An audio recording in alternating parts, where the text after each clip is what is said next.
बोकारो दिन भर में आज पैसे को लेकर दो पक्षों में झड़प बताएंगे। बोकारो में किस तरह हुई रथ यात्रा जानेंगे। हल्ला थाना क्षेत्र के कंचनपुर के ग्रामीणों ने क्यों किया विरोध प्रदर्शन, इसकी भी बात करेंगे। नमस्कार, 2 दिनों की छुट्टी के बाद एक बार फिर स्वागत है आपका बोकारो दिन भर में। मैं सीमा। बोकारो की अन्य खबरों की भी चर्चा करेंगे, साथ ही मौसम के मिजाज को भी जानेंगे, टीकाकरण के आंकड़ों पर भी नजर होगी और भी बहुत कुछ। लेकिन पहले देश और दुनिया का हाल। यूपी राजस्थान में अवकाशीय बिजली का कहर। यूपी में 36 तो राजस्थान में 20 की मौत। आमेर फोर्ट में सेल्फी ले रहे लोगों पर गिरी बिजली, 11 की मौत। लखनऊ में अलकायदा के 2 आतंकी गिरफ्तार। पुलिस ने बताया कई शहरों में विस्फोट की थी साजिश। दिल्ली में एनकाउंटर में 5 बदमाशों को लगी गोली। हिंदू राव दोहरे हत्याकांड के थे आरोपी। पुरी में भगवान जगन्नाथ की रथ यात्रा शुरू। कोरोना के चलते इस बार बिना भक्तों के यात्रा। भारत में पिछले 24 घंटे में कोरोना के 37,154 नए केस सामने आए, वहीं 724 की मौत हो गई। सप्ताह के पिछले दिन सेंसेक्स 13 अंक गिरकर और निफ्टी 2 अंक बढ़कर बंद हुआ। सोने की कीमत 10 रुपये प्रति 10 ग्राम बढ़ी, तो वहीं चांदी का दाम 200 रुपये प्रति किलोग्राम गिरी। अब एक नजर आपके राज्य झारखंड की 3 बड़ी खबरों पर। झारखंड में पिछले 5 सालों में वज्रपात ने 166 लोगों की ली जाने। ईएसएल में ट्रेनी चालक की विभागीय बहाली शुरू। इससे संबंधित अधिसूचना ईएसएल मुख्यालय के महाप्रबंधक कार्मिक पीके श्रीवास्तव ने शनिवार को जारी आवेदन करने की अंतिम तिथि 30 जुलाई को रखी गई है। झारखंड में पिछले 24 घंटे में कोरोना के 49 नए मामले सामने आए, जबकि 61 लोग ठीक होकर घर लौटे। तो ये थी देश, दुनिया और झारखंड की खबरें। अब नजर डालते हैं बोकारो के 9 प्रखंडों की खबरों पर, जो आज सुर्खियों में बनी रही। बोकारो सिटी थाना क्षेत्र के सेक्टर 1 से क्रेस खटाल में 1200 रुपए को लेकर हुए विवाद में रविवार को 2 पक्षों में जमकर मारपीट हुई, जिसमें 3 लोग घायल हो गए। सूचना मिलते ही सिटी पुलिस मौके पर पहुंची और झड़प को बंद करवाया। वहीं घायल 3 लोगों को इलाज के लिए सदर अस्पताल ले जाया गया। सालों से चल रहे बोकारो में रथ यात्रा पर पिछले साल से विराम लग गया है। जैसा कि हम सब जानते हैं, आज रथ यात्रा का दिन है, पर इस वैश्विक महामारी को देखते हुए बोकारो के जगन्नाथ मंदिर में आज सिर्फ रस्म की गई, यात्रा नहीं निकाली गई, जिसकी वजह से भक्तों में निराशा देखने को मिली। लेकिन आपकी मायूसी को दूर करने के लिए हम आपको 2019 की रथ यात्रा की वो झलक दिखा रहे हैं। पूरा प्रोग्राम देखने के लिए डिस्क्रिप्शन बॉक्स में दिए गए लिंक को क्लिक कर सकते हैं।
सबकी यही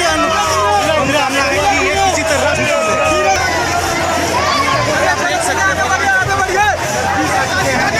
जो लोग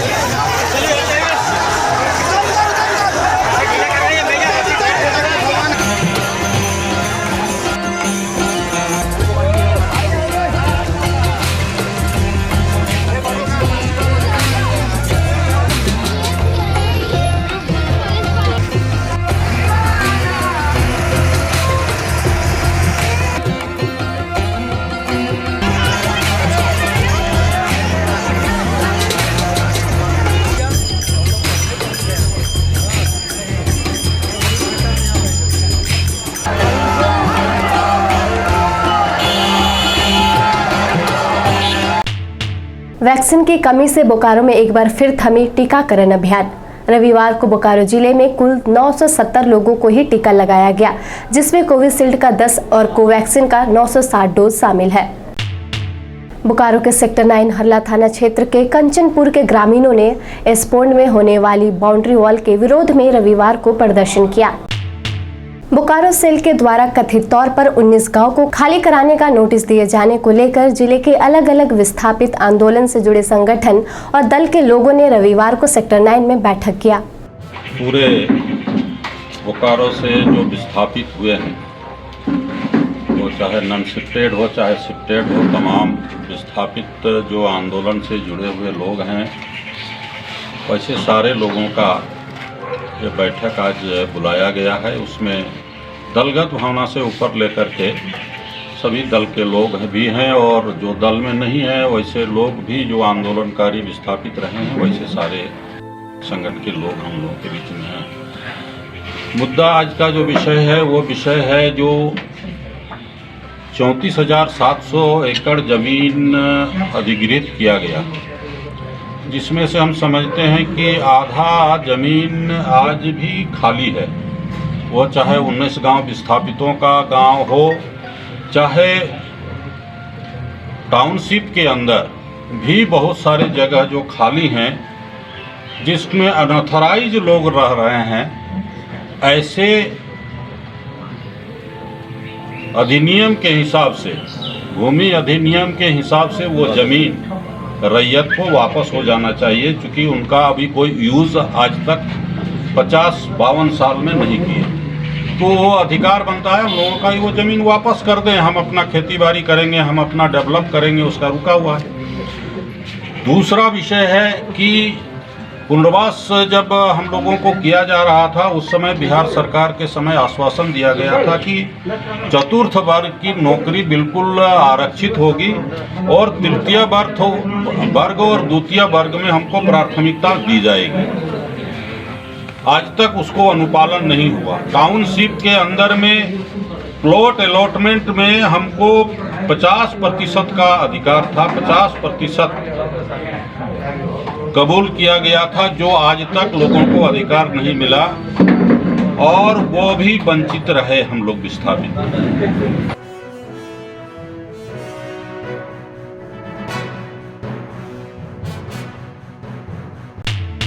वर्ल्ड पॉपुलेशन डे के अवसर पर रविवार को बोकारो सदर अस्पताल परिसर में परिवार स्वास्थ्य मेला का उद्घाटन बोकारो सदर अस्पताल के उपाधीक्षक NP सिंह द्वारा किया गया। उन्होंने बताया कि 24 जुलाई तक चलाने वाले परिवार स्वास्थ्य मेला पखवाड़े के तहत सहिया के द्वारा जिले के आम नागरिकों को जनसंख्या नियंत्रण के लिए जागरूक किया जाएगा। परिवार नियोजन पखवाड़ा जो है वर्ल्ड पॉपुलेशन डे जो मनाया जाता है प्रतिवर्ष 11 जुलाई को, इसको झारखंड सरकार के आदेशानुसार किस तरह से जनसंख्या को स्थिर किया जाए और कौन कौन सा मेजर अपनाना है, जैसे फैमिली प्लानिंग में ट्यूबेक्टोमी है, वेसेक्टोमी है, ये दोनों चीज़, और फैमिली प्लानिंग का अन्य मेजर जो है जैसे माला एंड है, अंतरा है, प्रॉपर्टी है या सेल्फ एक्सीडेंस है, लोगों में अवेयरनेस तो हम लोग करेंगे। जो पहले अभी हमारा 1 सप्ताह का प्रोग्राम था लोगों का अवेयर, दूसरा जो था कि लोग जागरूक हो गए। अब हमारी जो सैया बहनें हैं उन लोगों को अपने मेन स्ट्रीम में हम लोगों को लेकर के सदर अस्पताल या जितने भी CHC हैं, डेट फिक्स है वहाँ ला करके बेनिफिशियरी को समय फैमिली प्लानिंग और NSB का ऑपरेशन करवाना है। और हर सैया बहने को और BTT को एक लक्ष्य दिया गया है कि मिनिमम 1 NSB और 2 फैमिली प्लानिंग जरूर कराएं, जिससे हमारे ज़िले का लक्ष्य जो है फैमिली प्लानिंग में 7,000 समथिंग उसको हम अचीव करें। इसी तरह से NSB में जो मेरा लक्ष्य है जिला का 3,000 समथिंग, उसको हम आसानी से प्राप्त कर सकते हैं। झारखंड अभिभावक संघ की वर्चुअल बैठक रविवार को जूम ऐप के माध्यम से अध्यक्ष अजय राय की अध्यक्षता में हुई। बैठक में कई सुझाव आए। साथ ही झारखंड अभिभावक संघ की ओर से पिछले 1 जुलाई से 7 जुलाई तक चलाए गए आंदोलन 7 वार 7 गुहार की समीक्षा भी की गई।